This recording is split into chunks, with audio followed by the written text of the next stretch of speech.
This Wednesday night, Thursday, Jewish people worldwide are going to celebrate Purim. As in many Jewish stories, there is a prime figure that's a Jewish heroine, Queen Esther. Queen Esther is an incredible person, and her story is one that we can all relate to. Queen Esther was born into this world into circumstances that she never chose, and probably given the choice, would have never chosen. Her father passed away before she was born. Her mother died during childbirth. Queen Esther entered this world virtually alone, and from that place of loneliness, she chose connection. Later on in her life, when she was happily married to the love of her life, she ends up being forced to marry an evil, wicked king. And again, against her will, she's in a circumstance she never chose. And instead of using it to do something negative, to become bitter, angry, she chooses that life circumstance to actually change the threat of annihilation that was sitting over the Jewish people's heads. And the holiday that we're celebrating on Purim is the will she left behind to the Jewish people, asking them to celebrate that which she managed to accomplish through her choices. And I want to share with you an interesting story that took place today. My mother was on her way to go somewhere, and she was by a bus stop in Israel. And this lovely woman in her mid-60s comes over and says to my mom, do you know which bus goes in this direction? So my mother says to her, I'm actually heading in the same direction. We go on the same bus. Why don't you come on with me and I'll show you where you get off? The woman was grateful and got on the bus and sat next to my mother. And she proceeds to share without being asked, some might think a little bit too much information, but a gift my mother found to be incredible nonetheless.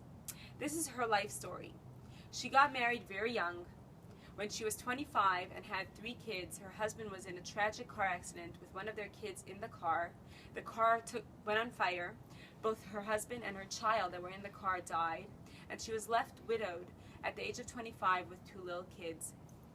8 years later, she married a wonderful man, had another 4 kids with this wonderful man, and about 10 years later, he died of a heart attack, leaving her widowed at the young age of 40 for the second time.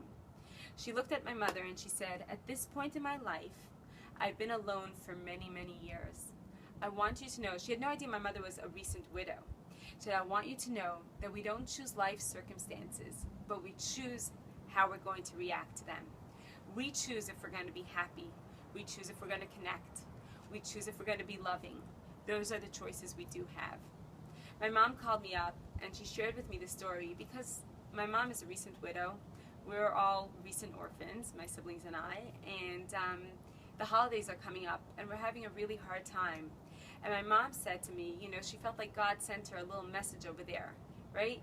It's easy to fall into the despair, into the pain, but instead, here God was sending her this incredible woman to share with her the story of how it is to choose to connect through pain, to choose to love, to choose to be happy. Viktor Frankl shares when he's standing actually in Auschwitz, losing everything, right? At that moment, he shares the following. He says, all of man's freedoms can be taken away from him, but one, the freedom to choose how you're going to react to your life circumstances. Esther was a person who was born into incredible pain. The Talmud tells us that her name was Hadassah. Her Hebrew name, her Persian name was Esther. Her Hebrew name was Hadassah. Hadassah means myrtle branch. If you're going to name your child any flower in the world, it might be a lily, daffodil, I don't know, that's not a great name, but something beautiful. A tulip, rose, something beautiful. Myrtle branches, if you've ever seen one, are the most boring plant on planet Earth. They are uniform leaves, one next to the other, identical, mirroring each other, a bunch of leaves exactly the same.